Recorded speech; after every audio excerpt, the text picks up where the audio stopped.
We should go to Australia and see the Great Barrier Reef. Look at these cool pictures I found.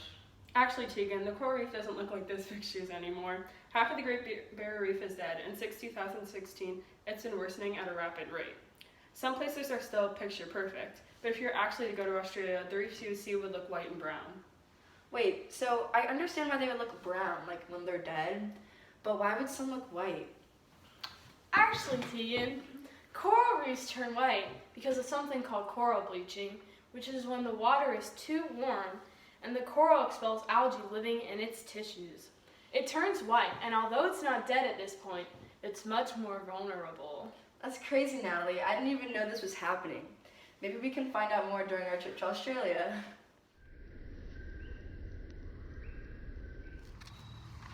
Now that we're in Australia, let's go take a look at the Great Barrier Reef ourselves and talk to Dr. Natalia Howell while we're at it. Hey guys. Hey Dr. Howell. What are some of the issues affecting the coral reefs on this coast?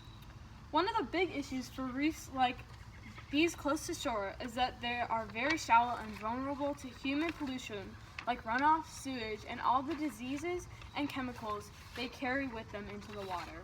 Also, correct me if I'm wrong, but the Great Barrier Reef is a major attraction site for adventurous tourists. And a lot of times they get too close to the coast and they will actually damage it. Sometimes they'll even purposely break some off and bring it home as a souvenir, right? You're exactly right. That is a big threat to popular coral reefs like this one. But one of the biggest issues, as you know, is coral bleaching. Yeah, bleaching is caused by increasing water temperatures that corals aren't designed to live in. And though some corals can recover and adapt, if there isn't enough time for that, they can die. You guys are right on. Coral bleaching has and will continue to affect up to 90% of the ocean's reefs. I hope this taught you guys to appreciate the reefs of our world, because they may only account for 1% of the ocean's floors, but they are also home to 25% of the oceanic species of the world. They aren't there to just look pretty. So basically, if our corals die, our oceans will die. Without the corals, all the species that rely on them will struggle to survive, and the entire food chain of the ocean will suffer. And the oceans are the main food suppliers for many people of the world. We also would have a huge lack of diversity among aquatic species without the oceans, and the people who rely on the food may go hungry. Wow, I'm impressed with your guys' knowledge of the oceans and ecosystems. I'm happy you guys now know about the reefs of the world.